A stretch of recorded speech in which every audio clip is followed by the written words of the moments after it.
नमस्कार, अभी हम मौजूद हैं इंद्रप्रस्थ आईपी एक्सटेंशन में।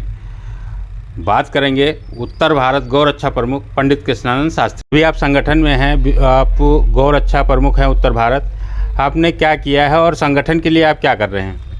मैं विश्व हिंदू परिषद का 1900 करीबन 56 से जुड़ा हुआ हूँ। हमारी फैमिली है। पहले हम कांग्रेसी थे और जब ये इमरजेंसी हुई, इमरजेंसी के बाद हम लोगों ने देखा कि कांग्रेस का बीतबद चेहरा, तो हमने भाजपा की तरफ जनसंघ की तरफ हमारा झुकाव हुआ।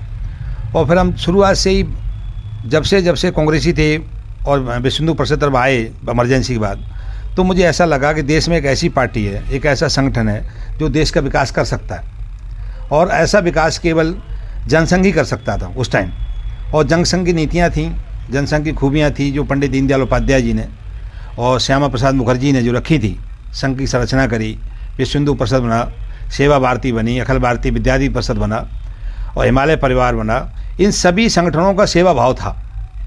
सेवा भाव होते हुए जब 1985 में भारतीय जनता पार्टी की स्थापना हुई तो मैं इसका फाउंडर मेंबर बना। मेंबर बनने के बाद मैं इससे जुड़ा रहा, विश्व हिंदू परिषद से बढ़ता रहा। संघ का मैं प्रचारक था, तो संघ के साथ साथ में भारतीय जनता पार्टी के साथ भी रहा।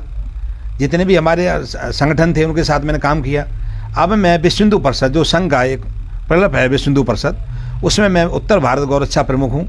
उसी के नाते मैं उत्तर प्रदेश, दिल्ली, हरियाणा, पंजाब, राजस्थान और जम्मू कश्मीर को मैं गौरक्षा की दृष्टि से देखता हूँ और इसी पर अपना कार्य करता हूँ। मोदी जी कहते हैं कि इस बार 400 पार, उसके बारे में आपका क्या कहना है? पहली बार देश में 75 साल में कोई राष्ट्रवादी सरकार आई है जो देश के लोगों के लिए हितकारी है। चाहे वो महिला सशक्तिकरण हो, चाहे उज्ज्वला योजना हो, चाहे वो घर से नल जल हो, चाहे वो आपका भारत स्वाभिमान हो, अन्य राम मंदिर हो, चाहे ज्ञानवापी मामला हो, चाहे देश की स्वास्थ्य व्यवस्था के बारे में हो। हर चीज़ में देश की सरकार अग्रणी है और हमारी जो टीआरपी बहुत ऊपर चली गई है। देश बड़ा विकास कर रहा है। आज लोगों को आसानी लोन मिल रहा है, जनधन योजना मिल रही है, बहुत सारे लोन जो व्यवस्थाएं हैं। आज गरीब, रेडी, पटरी, खोखा वालों सभी को लोन उपलब्ध है। महिलाओं के लिए जो समूह है उनके लिए लोन उपलब्ध है। तो भारत सरकार बहुत कुछ कर रही है। उसके साथ साथ हमारे देश में आज हमारे देश का जो स्थान है विश्व में, वो सबसे ऊंचा है। कारण बता रहा हूं, मोदी ने देश को उठाया है। और मोदी ने क्यों उठाया? 75 साल में यहाँ की कांग्रेस सरकार ने देश को रस्सा तालम पहुँचा दिया था, वो मोदी ने उसे बचाने का काम किया है। मेरा कहने का तात्पर्य है कि इतना कार्य हुआ देश में कि इस बार भारतीय जनता पार्टी जो सरकार बनेगी वो 400 को पार कर जाएगी लोगों की भावनाओं से। कांग्रेस या अन्य पार्टियां एक नारा देती थी कि मंदिर वहीं बनाएंगे पर तारीख नहीं बताएंगे, और अब मंदिर वहां बन गया, प्राण प्रतिष्ठा हो गई और अब वहां लाखों की संख्या में श्रद्धालु जा रहे हैं। इसके बारे में आप क्या कहेंगे? मंदिर हमारी आस्था का प्रश्न है। मंदिर हमारा, देखिए, मैं राम के पूर्वज हैं, हमारे थे, राम पूर्वज थे, और मंदिर हमारे लिए एक आस्था था, हमारे लिए धर्म था। और वो मंदिर मोदी जी ने बना के दिखाया। चाहे वो 370 मीटर हो, 35A का मीटर हो, चाहे CRPC में चेंजिंग करना हो, भारतीय साक्ष्य अभिनय हो, चाहे राम मंदिर हो। आप जितने भी मोदी सरकार ने कार्य किए, किसी भी सरकार ने आज दिन तक कार्य नहीं किए। राम मंदिर बन करके हमारे पूरे विश्व में भारत का जो स्वाभिमान है वो ऊंचा हुआ है। और हम गर्व से कह सकते हैं कि मैं हिंदू हूँ।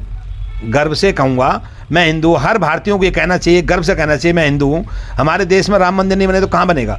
और कोर्ट के आदेश से बना है। कोर्ट ने हमारा अग्रणी काम किया है। सरकार ने उसके पीछे पीछे काम कर करके पब्लिक के पैसे से मंदिर बनाया। किसी सरकार का पैसा नहीं लगा। 1 रुपया चंदा करके हिंदू भाइयों ने वो मंदिर का निर्माण किया, वहाँ प्राण प्रतिष्ठा हुई और मोदी जी ने उसमें अपना अग्रणी भूमिका निभाई, देश की जनता ने निभाई। इसलिए इस बार मोदी सरकार 400 के पार होगी, हर हालत में होगी। अच्छा, आप इतने दिन से समाज सेवा कर रहे हैं, चाहे वो राजस्थान हो, चाहे उत्तर प्रदेश हो, चाहे दिल्ली हो, हर जगह। अगर आपको मौका मिला तो क्या आप चुनाव भी लड़ेंगे? मुझे पार्टी ने कहा है, मेरे संगठन ने कहा कि आप जयपुर संसदीय सीट से इस बार भारतीय जनता पार्टी के उम्मीदवार होंगे। मैं भगवान से दुआ करता हूँ कि पार्टी का सेवा करने का मुझे मौका मिले।